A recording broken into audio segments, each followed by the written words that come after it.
अगर आप सब्सक्राइब है तो सब्सक्राइब बटन के बगल वाले बेल आइकन पर क्लिक कीजिए और आपको मेरे वीडियोस एग्जैक्ट उसी वक्त मिल जाएंगे जब मैं उसे अपलोड करता हूँ।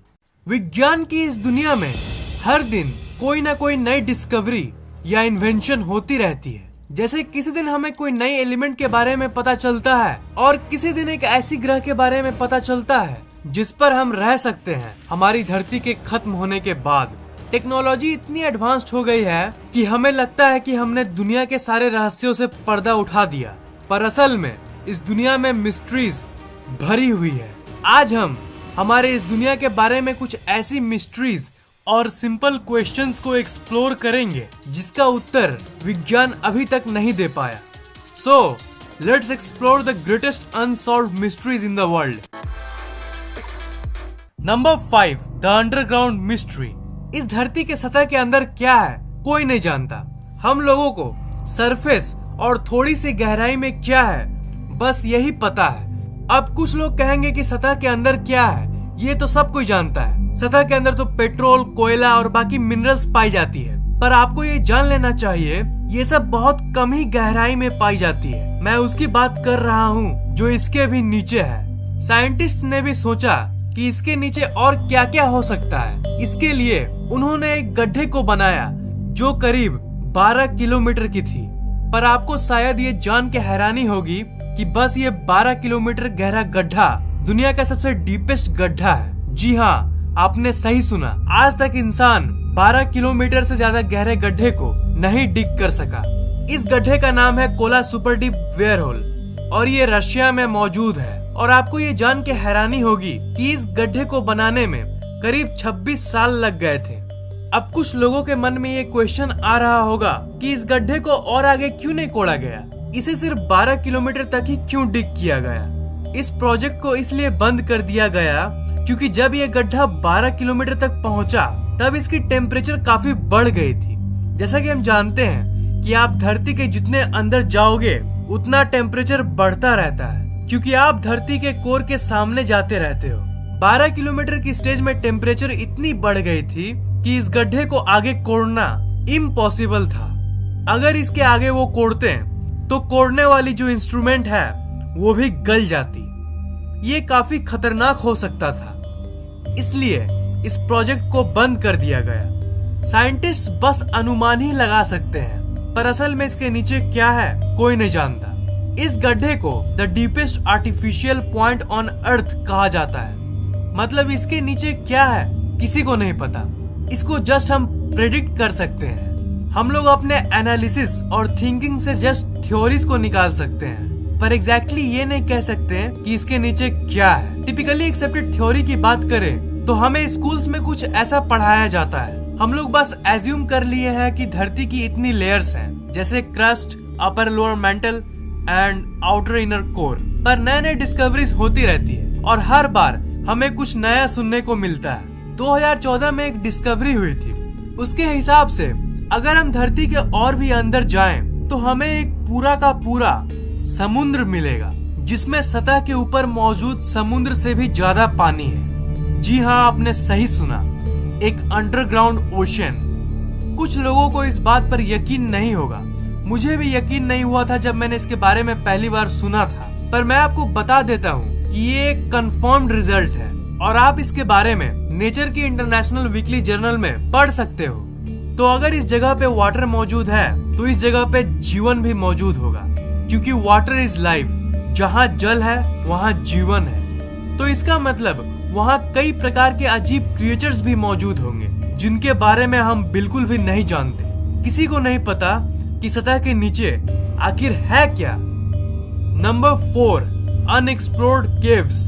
ये एक बहुत ही फेमस फैक्ट है कि दुनिया का 95% समुद्र आज तक अनएक्सप्लोर्ड है। जी हाँ, दुनिया के इतने बड़े समुद्र की एरिया में से 95% अनएक्सप्लोर्ड है। दूर दूर के कुछ ऐसे पार्ट हैं जहां मानव आज तक नहीं पहुंच पाया। बिल्कुल समुद्र की ही तरह इस दुनिया में ऐसे लाखों केव्स यानी गुफाएं हैं जिनमें आज तक किसी ने कदम नहीं रखा और ना ही एक्सप्लोर किया। और जो गुफाएं पाई भी गई उसमें से ज्यादातर किसके लिए बनाए गए थे ये कोई भी नहीं जानता। नेशनल ज्योग्राफिक ने एक रिसर्च के बेस पे ये अनुमान लगाया था कि बिल्कुल समुद्र की ही तरह इस दुनिया में जितने केव्स हैं उसमें से 90% को हम लोगों ने कभी भी एक्सप्लोर नहीं किया। अमेरिका इस दुनिया का सबसे एक्सप्लोर्ड जगह है, मतलब यहाँ के लगभग हर जगह को एक्सप्लोर किया गया है। पर क्या आप जानते हैं कि अमेरिका जैसी अच्छे से एक्सप्लोर किए हुए जगह पर भी आज तक सिर्फ 50% गुफाओं को ही एक्सप्लोर किया गया है। इससे तो आप समझ ही सकते हैं कि दुनिया में कितने सारे रहस्यमयी गुफाएं हैं। उन गुफाओं में कैसे कैसे अजीबो गरीब रहस्यमयी क्रिएचर्स होंगे ये किसी को भी नहीं पता। Number 3, how the moon was formed. हम चांद को बचपन से जानते हैं, इसके बारे में हम कहानियां सुनते आ रहे हैं। रात को चांद बहुत ही खूबसूरत दिखता है, पर एक क्वेश्चन है जिसका आंसर किसी को नहीं पता कि आखिर चांद बना कैसे। How the moon was formed. आप में से कुछ लोगों ने कई थ्योरीज के बारे में जरूर पढ़ा होगा, पर ये जान लीजिए कि वो जस्ट थ्योरीज हैं, और थ्योरीज तब निकाली जाती है जब किसी चीज का एग्जैक्ट और एक्यूरेट आंसर हमें नहीं पता चलता। चांद के फॉर्मेशन का सवाल भी बिल्कुल कुछ वैसा ही है। हमारे पास इस क्वेश्चन के थ्योरीज मौजूद हैं। चार्ल्स डार्विन के बेटे जॉर्ज डार्विन ने भी एक थ्योरी निकाला था, और उन्होंने ये कहा था कि जब धरती नई थी तब कोई चांद नहीं हुआ करता था।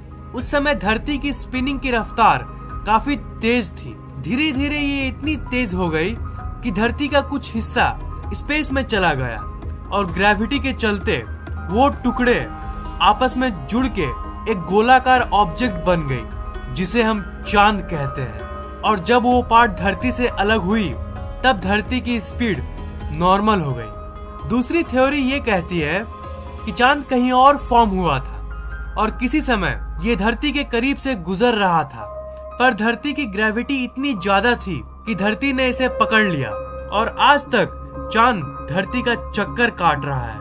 सबसे popular theory giant impact hypothesis ये कहती है कि कुछ लाख साल पहले कोई बड़ी ऑब्जेक्ट धरती से टकराई थी, और इसी के चलते जो हिस्से बिखर गए थे वो आपस में मिलके मून बन गई। अब आप सोच रहे होंगे कि ये थ्योरीज तो आपस में मैच ही नहीं करती। कोई कहता है कि मून ऐसे फॉर्म हुआ था और कोई कहता है कि मून वैसे फॉर्म हुआ था। तो मैं आपको बता दूं कि साइंस ऐसी ही है, अनएक्सप्लेन्ड चीजों में जस्ट थ्योरीज ही होती है, और मून कैसे फॉर्म हुई यह आज तक एक अनसुलझा रहस्य है। सिर्फ थ्योरीज को मान के हम अपने आप को मना सकते हैं कि हाँ मून ऐसे फॉर्म हुई थी, पर एग्जैक्ट आंसर क्या है ये कोई भी नहीं जानता। Number 2, undiscovered civilizations. जब भी हम पुराने सभ्यताओं के बारे में सोचते हैं तो हमारे दिमाग में मायंस और इजिप्शियंस आते हैं, और इनकी एग्जिस्टेंस को सच में माना गया है, और इसलिए हम इसके बारे में नॉर्मली स्कूल्स और कॉलेजेस में पढ़ते हैं। पर रिसर्चर्स और इतिहासकारों के हिसाब से आज भी इस दुनिया में हजारों या फिर लाखों ऐसे सभ्यताएं हैं जिनके बारे में हमें नहीं पता।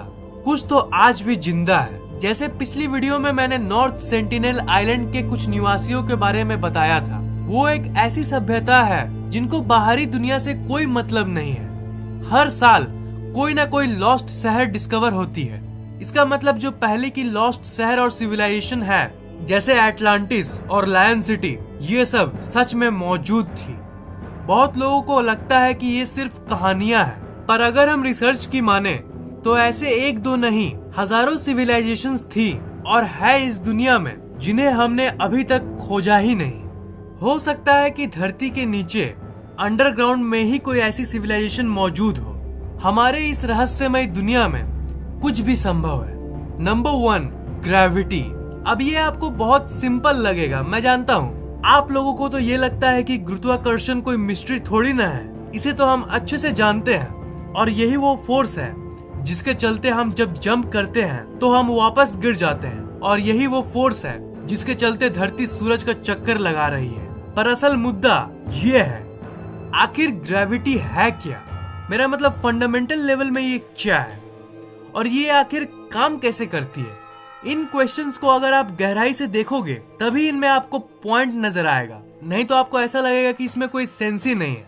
इस दुनिया में कई रिसर्चर्स ये मानते हैं कि ग्रेविटी यानी गुरुत्वाकर्षण बल का कॉन्सेप्ट जस्ट इंसानों ने बनाया है, ये एग्जिस्ट नहीं करती। अब ग्रेविटी इतना कॉम्प्लेक्स और कंफ्यूजिंग क्यों है? तो ये लो इन्फॉर्मेशन। इस दुनिया में 4 फंडामेंटल फोर्सेस ऑफ नेचर हैं: electromagnetism, strong force, weak force और ग्रेविटी।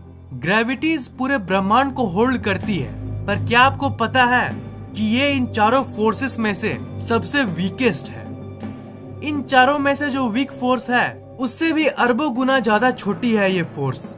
इसी के चलते ग्रेविटी को एक मिस्टीरियस फोर्स माना जाता है।